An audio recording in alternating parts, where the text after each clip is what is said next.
સો મિત્રોને જય સિયારામ। આજે આપણે ધોરણ 7 ગણિત વિષયમાં સ્વાધ્યાય 2.2માં પ્રશ્ન નંબર 1 જોવાના છે। પ્રશ્ન નંબર 1 આ પ્રમાણે છે, દરેકના 1/4 શોધો।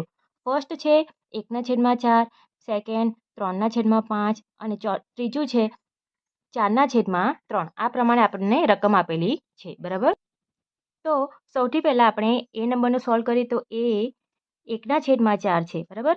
દરેકનો 1/4 ભાગ આપણે લેવાનો છે।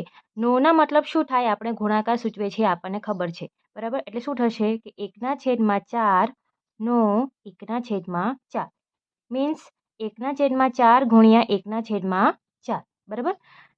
ઉપરનો અંશનો ગુણાકાર કરીશું તો 1 ગુણ્યા 1 આવશે 1 અને 4 ગુણ્યા 4 આવશે 16। તો આન્સર શું આવશે 1/16। ત્યાર પછી બીજી રકમ છે 3/5, બરાબર। એટલે શું લખાય છે કે 3/5 નો 1/4, કારણ કે આ જે સંખ્યા છે એ દરેકમાં આપણે લેવાની છે, બરાબર। તો નોનો મતલબ ગુણાકાર સૂચવે છે, એટલે કે 3/5 ગુણ્યા 1/4। અંશનો ગુણાકાર કરીશું તો 3 એકુ 3 અને છેદનો ગુણાકાર કરીશું તો 5 ચોક 20। તો આન્સર આવે છે 3/20। ત્યાર પછી આપણે સી નંબરનું જોઈએ। સી નંબરની રકમ આ પ્રમાણે છે 4/3। એનો મતલબ શું થાય કે 4/3 નો 1/4, બરાબર। તમે અહીં નોના જગ્યાએ નાનો ઉપયોગ પણ કરી શકો છો, બરાબર। ઇક્વલ ટુ 4/3 ગુણ્યા 1/4। હવે જુઓ, અંશમાં પણ 4 છે અને છેદમાં પણ 4 છે, એટલે કે આપણે 4 કટ કરીશું તો અંશમાં 1 વધે છે અને છેદમાં 3 વધે છે। તો જવાબ શું આવે છે 1/3 આપણો જવાબ આવે છે, બરાબર। તો આ પ્રમાણે આપણે પ્રશ્ન નંબર 1નો જે ફર્સ્ટ જે છે એ પૂર્ણ થાય છે। હવે આપણે સેકન્ડ જોઈશું કે દરેકનો 1/7 શોધો, બરાબર। તો સૌથી પહેલાં આપણે એ નંબરનું ગણીશું। તો એ નંબરની રકમ છે 2/9। તો આપણે આગળ ગણ્યું એ પ્રમાણે જ કરવાનું છે। શું છે કે 2/9 નો 1/7, બરાબર। તો આ લખીશું। એના પછી નોનો મતલબ ગુણાકાર છે, એટલે આપણે ગુણાકાર કરીશું 2/9 ગુણ્યા 1/7। અંશનો ગુણાકાર, તે જ પ્રમાણે છેદનો ગુણાકાર। તમારે સૌથી પહેલાં શું જોવાનું કે કોઈ સંખ્યા અંશ અને છેદમાં સરખી હોય, ભાગ જતો હોય તો એને કટ કરવાનું, બરાબર। એમાં ભાગ જતો નથી તો 2 એકુ 2 છેદમાં 9 સતામ કેટલા થશે 9 સતામ 63, બરાબર। તો જવાબ આવશે 2/63। ત્યાર પછી બી નંબરની રકમ લખીએ તો 6/5 છે, બરાબર। એનો મતલબ શું થાય કે 6/5 નો 1/7, બરાબર। દરેકમાં આપણે 1/7 લેવાનું છે, બરાબર। તો એનો મતલબ શું થાય, નો મતલબ ગુણાકાર, એટલે કે 6/5 ગુણ્યા 1/7। અંશ અને છેદનો ગુણાકાર કરીશું, અંશનો ગુણાકાર, છેદનો ગુણાકાર, 6 એકુ 6 અને 5 સતામ 35, બરાબર। એટલે આન્સર શું આવે છે 6/35 આપણો આન્સર આવે છે। ત્યાર પછી સી નંબરનું 3/10 આપણી રકમ છે, એટલે શું લખાય કે 3/10 નો 1/7 બરાબર 3/10 ગુણ્યા 1/7। અંશ અને છેદમાં કશું જ સામાન્ય નથી, એટલે કે કટ થશે નહીં, બરાબર। તો 3 એકુ 3 અને 10 સતામ 70। તો જવાબ શું આવે છે 3/70 આપણો જવાબ આવે છે। અને આ પ્રમાણે આપણો પ્રશ્ન નંબર 1 જે છે એ પૂર્ણ થાય છે।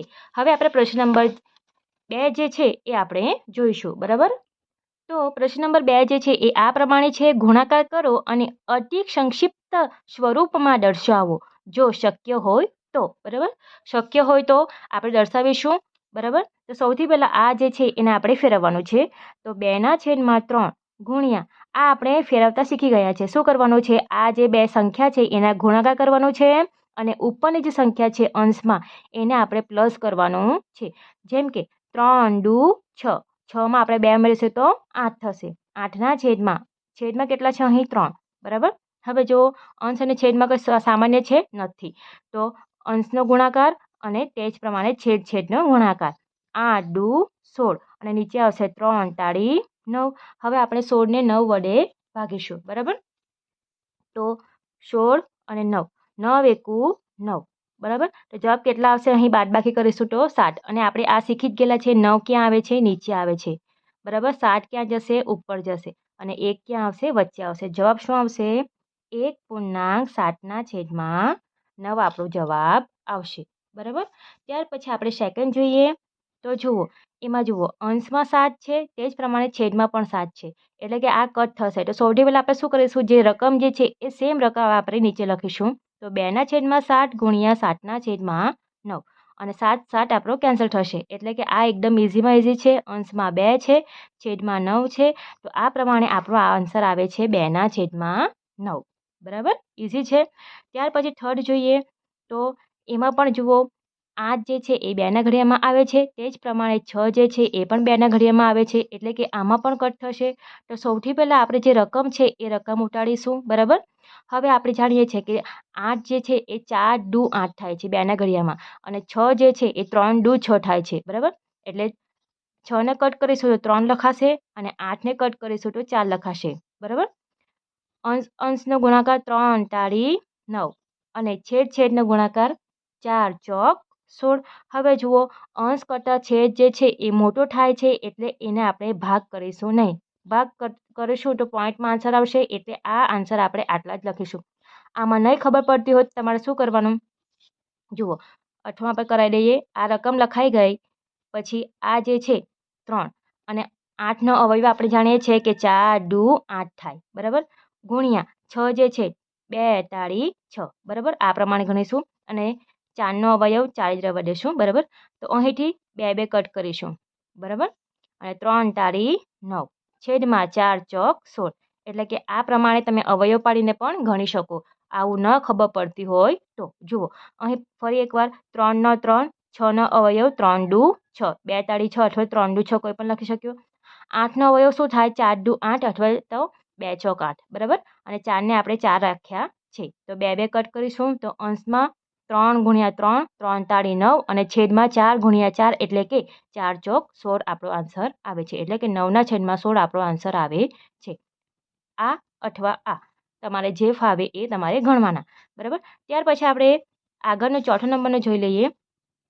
તો એમાં જુઓ, અંશનો ગુણાકાર અને છેદનો ગુણાકાર કરીશું ડાયરેક્ટ આન્સર આવી જશે. અથવા તો તમે આ પ્રમાણે રકમ જે છે એ એક વખત લખો તો પણ ચાલે.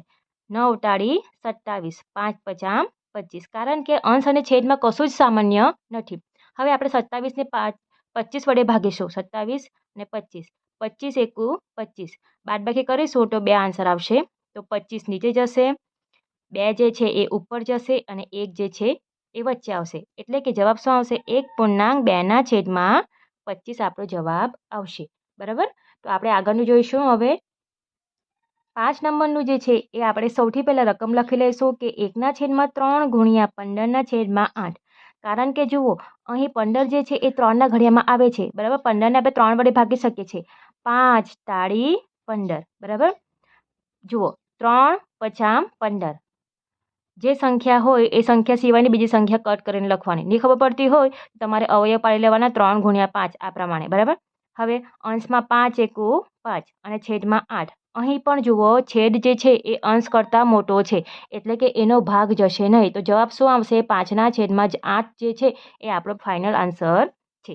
ત્યાર પછી ડાયરેક્ટ ગણવું હોય તો ડાયરેક્ટ ગણી શકાય. અથવા તો રકમ ફરી એક વખત લખવી હોય તો લખી શકાય.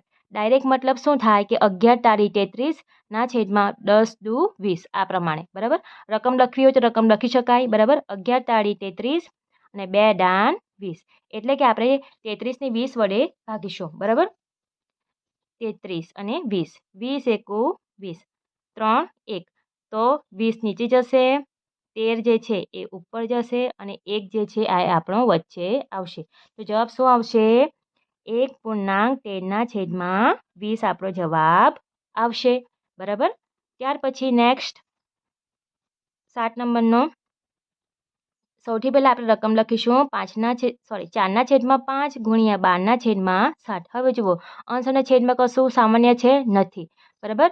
12 ચોક 48 અને 7 પચામ 35. બરાબર.